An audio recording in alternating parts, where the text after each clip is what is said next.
Chapter 24. But up on the beach itself, everyone was still happy and excited. "I wonder where we'll finish up this time," the earthworm said. "Who cares?" they answered. "Seagulls always go back to the land sooner or later." Up and up they went, high above the highest clouds, the peach swaying gently from side to side as it floated along.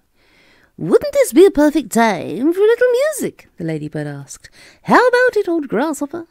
"With pleasure, my dear lady," the old green grasshopper answered, bowing from the waist. "Oh, hooray! He's going to play for us!" they cried, and immediately the whole company sat themselves down in a circle around the old green musician, and the concert began.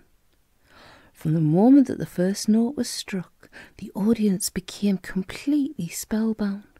And as for James, never had he heard such beautiful music as this. In the garden at home on summer evenings, he had listened many times to the sound of grasshoppers chirping in the grass, but he'd always liked the sound that he'd made. But this was a different kind of noise altogether. This was real music, chords, harmonies, tunes, and all the rest of it. And what a wonderful instrument the old green grasshopper was playing upon. It was like a violin. It was almost exactly as though he were playing on a violin. The bow of the violin, the part that moved, was his back leg. The strings of the violin, the part that made the sound, was the edge of his wing. He was using only the top of his back leg, the thigh, and he was stroking this up and down against the edge of his wing with incredible skill, sometimes slowly, sometimes fast, but always with the same easy flowing action. It was precisely the way a clever violinist would have used his bow, and the music came pouring out and filled the whole blue sky around them with magic melodies.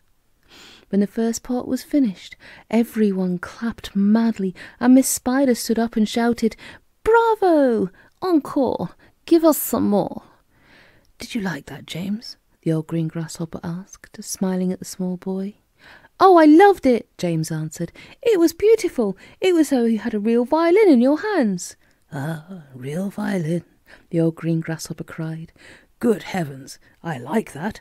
My dear boy, I am a real violin. It is a part of my own body." "But do all grasshoppers play their music on violins the same way as you do?" James asked him. "No," he answered, "not all. If you want to know, I happen to be a short-horned grasshopper. I have 2 short feelers coming out of my head. Can you see them? There they are. They're quite short, aren't they? That's why they call me a shorthorn, and we shorthorns are the only ones who play our music in the violin style, using a bow. My long-horned relatives, the one who have long, curvy feelers coming out of their heads, make their music simply by rubbing the edges of their 2 top wings together. They are not violinists, they are wing rubbers, and a rather inferior noise these wing rubbers produce too, if I may say so. It sounds more like a banjo than a fiddle." "How fascinating this all is!" cried James. "And to think that up until now I'd never even wondered how a grasshopper made his sounds." "My dear young fellow," the old green grasshopper said gently, "there are a whole lot of things in this world of ours that you haven't started wondering about yet. Where, for example, do you think that I keep my ears?" "Your ears? Why, in your head, of course."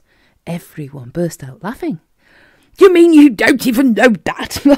cried the centipede. "Try again," said the old green grasshopper, smiling at James. "You can't possibly keep them anywhere else." "Oh, can't I?" "Well, I give up. Where do you keep them?" "Right here," the old green grasshopper said. "One on each side of my tummy." "It's not true." "Of course it's true. What's so peculiar about that? You ought to see where my cousins, the crickets and the katydids, keep theirs." "Where do they keep them?" "In their legs. One in each front leg, just below the knee." "You mean you didn't know that either?" the centipede said scornfully. "You're joking," James said. "Nobody could possibly have his ears in his legs." "Why not?" "Because it's ridiculous, that's why." "You know what I think is ridiculous?" the centipede said, grinning away as usual. "I don't mean to be rude, but I think it's ridiculous to have ears on the sides of one's head. It certainly looks ridiculous. You ought to take a peek in the mirror some day and see for yourself." "Pest!" cried the earthworm. "Why must you always be so rude and rambunctious to everyone? You ought to apologise to James at once."